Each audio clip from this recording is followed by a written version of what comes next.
હોળી અને ધૂળેટીનું પર્વ આવી રહ્યું છે. જય સાઈનાથ એજ્યુકેશન ચેરિટેબલ ટ્રસ્ટ એટલે કે શ્રીરંગ રાજ્ય સાયર અને રાજેશભાઈ દ્વારા વિસ્તારના લોકોને વોર્ડ નંબર 9ના જે લોકો છે તેઓને ધાણી અને ખજૂરનું વિતરણ કરવામાં આવ્યું છે. હોળી અને ધૂળેટીના પર્વની ઉજવણી કરવામાં આવતી હોય જેમાં દર વર્ષની જેમ આ વર્ષે પણ જય સાઈનાથ એજ્યુકેશન અને ચેરિટેબલ ટ્રસ્ટ દ્વારા શ્રીરંગ રાજ્ય સાયરે દ્વારા હોળી અને ધૂળેટીના પર્વ નિમિત્તે વોર્ડ નંબર 9માં ધાણી અને ખજૂરનું વિતરણ કરવામાં આવ્યું છે. સાથે જ ગોત્રી હાઉસિંગ બોર્ડ, વુડા, દીનદયાલ નગર, અમૃતનગર, ઉંડેરા, ગંગાનગર ખાતે ખજૂર અને ધાણીનું વિતરણ કરવામાં આવ્યું છે. શ્રીરંગ રાજ્ય સાયરે દ્વારા હોળી અને ધૂળેટીની શુભકામના પણ પાઠવવામાં આવી છે. સમગ્ર વડોદરા શહેરવાસીઓને આજના દિવસે આવતીકાલે હોળી અને પછી ધૂળેટીનો કાર્યક્રમ છે, તો સૌ લોકોને આ તહેવાર નિમિત્તે ખૂબ ખૂબ શુભેચ્છા. આપણે બધા જ લોકો ખૂબ સરસ રીતે હોળી પણ ઉજવીએ છીએ અને ધૂળેટી પણ ઉજવીએ છીએ, પણ અમુક વિસ્તારને અમુક એવી જગ્યા હોય કે જ્યાં ખજૂર ખાવા માટે પણ લોકોને ખબર ના પડે કે ખજૂર શું વસ્તુ છે, ધાણી કેવી રીતના. કારણ કે મોંઘવારીના સમયની અંદર વર્ષોથી અમે લોકોએ સ્કૂલોની એક્ઝામ હોય તો લોકોને એ હોય ત્યારે આપણે તમે જુઓ કે એ લોકોને નોટબુકનું છે, પેનોનું વિતરણ હોય, એવી રીતના પ્રવાસોનું આયોજન હોય. તો આ વિસ્તાર એવો છે કે જ્યાં ઉત્તરાયણ હોય તેમને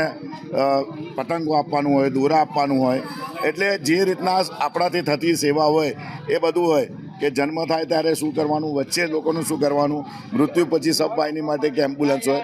દરેક અલગ અલગ સેવા સાઈનાથ એજ્યુકેશન દ્વારા થાય છે. ત્યારે આજે આ સાઈનાથની સમગ્ર ટીમને અને સાથે સાથે વડોદરા શહેરવાસીઓને ખૂબ ખૂબ અભિનંદન આપીએ છીએ કે હોળી હવે આવતીકાલે હોળી છે, પણ આપ પણ આપણા વિસ્તારમાં આપણી આજુબાજુ જે પણ એવા જ લોકો હોય કે આપણે જે રીતના દિવાળીમાં અનાજ આપીએ, મીઠાઈ આપીએ, કપડાઓ આપીએ, એવી જ રીતના હોળી ધૂળેટીમાં આપણા ઘરે આપણે જોરદાર આપણે રંગોત્સવ સાથે ઉછે, પણ રંગો તો સમજ્યા પણ સાથે સાથે ખજૂર અને ધાણી બી હોય તો સાચા અર્થમાં આપણે હોળી મનાવતા હોય. તો આજના દિવસે સાઈનાથ એજ્યુકેશન શ્રીરંગ આયરે અમારી સમગ્ર ટીમ દ્વારા અમે આપના વુડા દીનદયાલ નગર છે, પછી અમૃતનગર, વ્રજભૂમિ, વૈકુંઠ, અક્ષર એપાર્ટમેન્ટના ત્યાંના લોકોને એ રીતના ઓજી વિસ્તારમાં અમારા પરા વિસ્તારની અંદર ઉંડેરા છે ત્યાં ગાડી, અને જે જગ્યા પર પરીક્ષા દરમિયાન બી કેટલાક છોકરાઓની ફોન આવતા હતા કે હજુ અમારી નોટબુકો અમને જોઈએ છે, તેવા વિસ્તારમાં હમણાં ગંગાનગરના વિસ્તારોમાં નોટબુકનું પણ વિતરણ છે. તો બસ ભગવાનને પ્રાર્થના કરીએ કે જ્યાં સુધી અમે જીવીએ ત્યાં સુધી કોઈ પણ જાતના સમર્પિત રહીને કોઈ અપેક્ષા વગર ફક્ત લોકોના કામ કરતા રહીએ, લોકોની આ સેવા કરતા રહીએ. સૌ લોકોને ખૂબ ખૂબ શુભેચ્છા હોળી અને ધૂળેટીની. જય સાઈનાથ. આવી રહ્યો છે ત્યારે સેવાકીય વિસ્તાર જેવી રીતે કે મારા વિસ્તારની અંદર આવેલું છે વુડા દીનદયાલ નગર, તેના અંદર અમે આજના દિવસે ખજૂર, ધાણી અને અહીંયા વિતરણ કરવા માટે આવ્યા છે. જેવી રીતે હોળિકા દહન નિમિત્તે આપણે સૌ હોળીનો એક પર્વ ઉજવતા હોઈએ છીએ, જેવી રીતે કહેવાય કે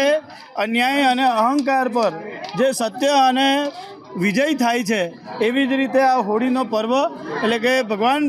પ્રહલાદના આ ઉત્સવની અંદર જેમને સાક્ષાત નરસિંહ ભગવાનના આશીર્વાદ હતા અને સત્યના વિજય સાથે એમને ન્યાય મળ્યો હતો, ત્યારે આજના દિવસે અમારા વિસ્તારની અંદર આવેલું વુડા દીનદયાલ નગર છે, સાથે અમૃતનગર, વ્રજભૂમિ, વૈકુંઠ છે, ત્યારબાદ જે અમારા ઓજી વિસ્તાર એટલે કે જે નવો વિસ્તાર એડ થયો હતો એવા ઉંડેરા વિસ્તારની અંદર આવેલું જે પરા વિસ્તાર છે તેની અંદર આજના દિવસે અમે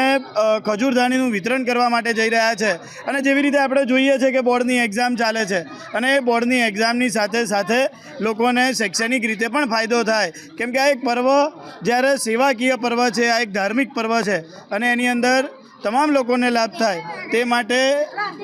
અમારા વિસ્તારની અંદર આવેલું ગંગાનગરની અંદર પણ અમે આજના દિવસે નોટબુક વિતરણનું પણ ત્યાં આગળ કાર્યક્રમ રાખેલો છે. એટલે આજના દિવસે ખજૂરદાનીના વિતરણની સાથે સાથે જે ઓજી વિસ્તાર છે તેની અંદર આજના દિવસે નોટબુક વિતરણનો પણ આવી રીતના જે આયોજન કર્યું છે, હું તમામ મારા જે સાઈનાથ એજ્યુકેશન સાથે અમારા